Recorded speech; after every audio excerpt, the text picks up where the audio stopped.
बिलासपुर के युवक आनंद देवांगन ने अपने ही पत्नी ससुराल वालों के प्रताड़ना से ट्रेन के सामने कूदकर दी जान।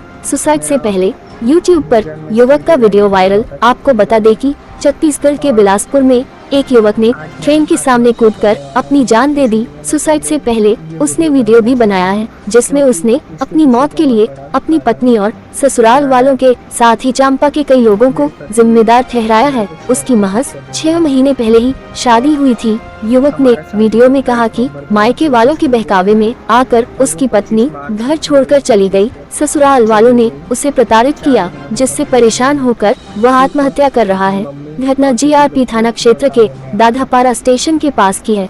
सुसाइड से पहले युवक ने 29 मिनट का वीडियो बनाया है जिसमें आनंद देवांगन कह रहा है कि मेरी पत्नी मुझे छोड़कर चली गई। हमारी शादी 27 नवंबर 2024 से 25 मार्च 2025 तक चली। महज 4 महीना भी नहीं हुआ था। सिर्फ मम्मी और दीदी के बहकावे में आकर घर छोड़कर चली गई। इस विषय पर मैंने अपने ससुराल वालों से कई बार बात की लेकिन वे लोग बैठकर बात करने को ही राजी नहीं थे।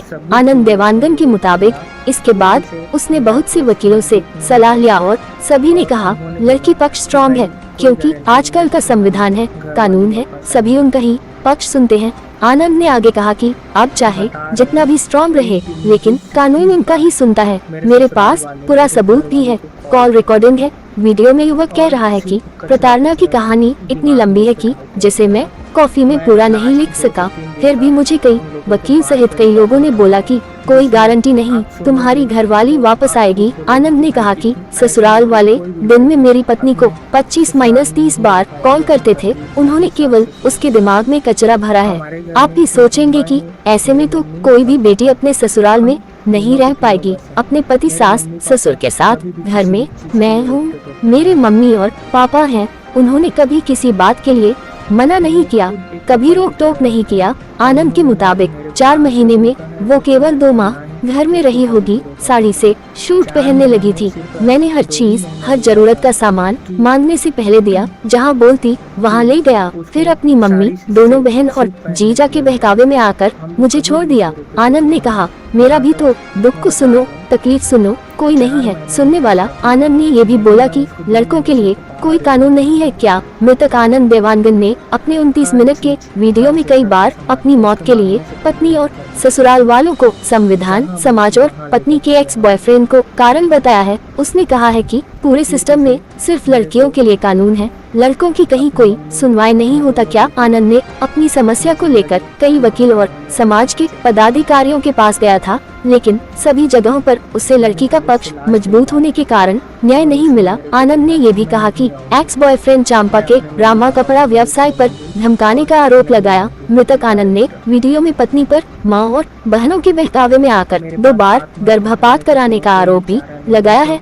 मेरी पत्नी की मां फिरंतन बाई, उसकी बड़ी बहन पुनीता, जीजा केशव देवांगन, जीजा का भाई मनोहर देवांगन, छोटी बहन पुक्की उर्फ फुलेश्वरी, उसका बॉयफ्रेंड शिवा देवांगन के साथ पत्नी के एक्स बॉयफ्रेंड संदीप थावलानी को अपनी मौत का कारण बताया है। वीडियो में आनंद ने कहा कि कपड़ा व्यवसायी संदीप उर्फ संजू थावलानी ने अलग अलग नंबरों से कॉल करके उसे धमकाया, गाली गलौज की। मेरी पत्नी की बहनें उसके कपड़ा दुकान में काम करती हैं। आनंद ने आरोप लगाया कि संजू थावलानी ने कैश और महंगी गिफ्ट देकर पत्नी की मां और बहन के साथ भी अवैध संबंध बनाए। बिलासपुर के जीआरपी थाना प्रभारी ने बताया कि युवक सरकंडा के चिंद्रापारा में अपने परिवार के साथ रहता था। शनिवार की शाम उसने दाधापारा रेलवे स्टेशन के नजदीक मालगाड़ी के सामने कूदकर जान दे दी। इस हादसे में उसकी मौत हो गई। आनंद पिछले 3 महीने से अपनी पत्नी और उसके घर वालों की प्रताड़ना से परेशान था। दरअसल उसकी शादी चांपा की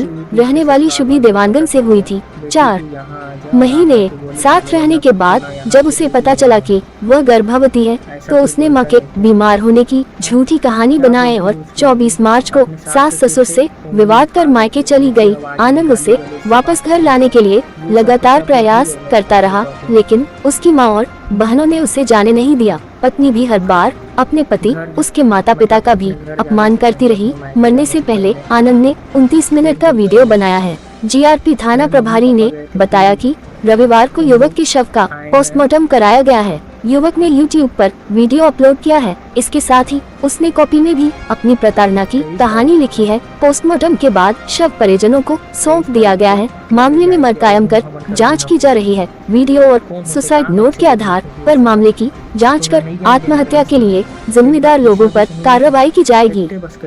अपने आसपास की ताजा तरीन खबरों के लिए मानवाधिकार मीडिया चैनल को सब्सक्राइब करें और बेल आइकन